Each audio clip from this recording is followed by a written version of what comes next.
नमस्कार, इन खबर में आपका स्वागत है। मैं राव अवतार। मंगलवार को संघ लोक सेवा आयोग यानी यूपीएससी ने सिविल सर्विसेज परीक्षा 2022 के परिणाम घोषित किए। परिणाम की घोषणा के बाद एक अनोखा मामला सामने आया।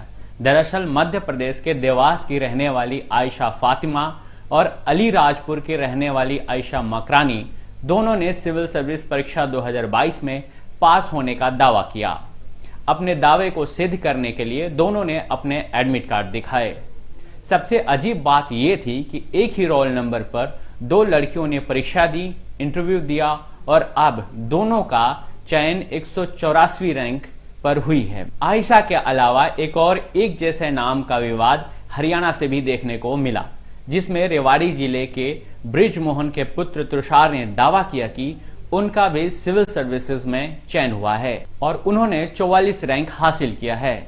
इस पूरे मामले पर यूपीएससी ने एक प्रेस नोट जारी कर असली कैंडिडेट की जानकारी दी है। प्रेस नोट के अनुसार देवास की रहने वाली आयशा फातिमा ही असली उम्मीदवार हैं, जबकि अलीराजपुर की रहने वाली आयशा मकरानी का यूपीएससी की परीक्षा में 184 रैंक लाने का दावा गलत और झूठा है। दरअसल सलीमुद्दीन मकरानी की बेटी आयशा मकरानी ने अपने पक्ष में दस्तावेजों से जलसाजी की है। आयशा मकरानी का वास्तविक रोल नंबर 78050064 है। उन्होंने 5 जून 2022 को आयोजित प्रारंभिक परीक्षा में भाग लिया और सामान्य अध्ययन पेपर 1 में केवल 22.22 अंक और सामान्य अध्ययन पेपर 2 में 21.9 अंक प्राप्त किए। बता दें कि परीक्षा के नियमों के जरूरत के अनुसार उसे पेपर 2 में कम से कम 66 अंक प्राप्त करने की आवश्यकता थी, वरना केवल पेपर 2 में क्वालिफाई करने में विफल रही, बल्कि पेपर 1 के कट ऑफ मार्क्स से भी कम अंक प्राप्त किए हैं। कट ऑफ मार्क्स वर्ष 2022 की प्रारंभिक परीक्षा के लिए अनारक्षित वर्ग के लिए 88.22 अंक थे।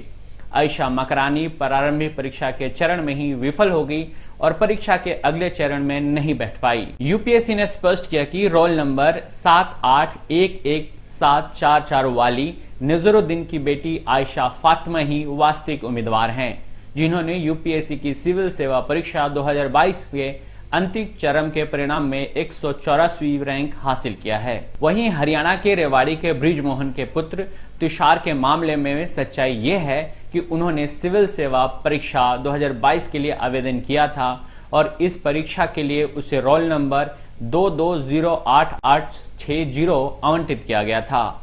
वह प्रारंभिक परीक्षा में शामिल हुआ और उसने सामान्य अध्ययन पेपर 1 में -22.79 अंक और सामान्य अध्ययन पेपर 2 में 44.73 अंक हासिल किए। इस तरह तुषार भी प्रारंभिक परीक्षा के चरण में ही विफल हो गया। लेकिन बिहार के निवासी अश्वनी कुमार के पुत्र तुषार कुमार, जिनका रोल नंबर 1521306 है, वास्तविक उम्मीदवार हैं, जिन्होंने यूपीएससी के परीक्षा में 44 रैंक हासिल किए हैं।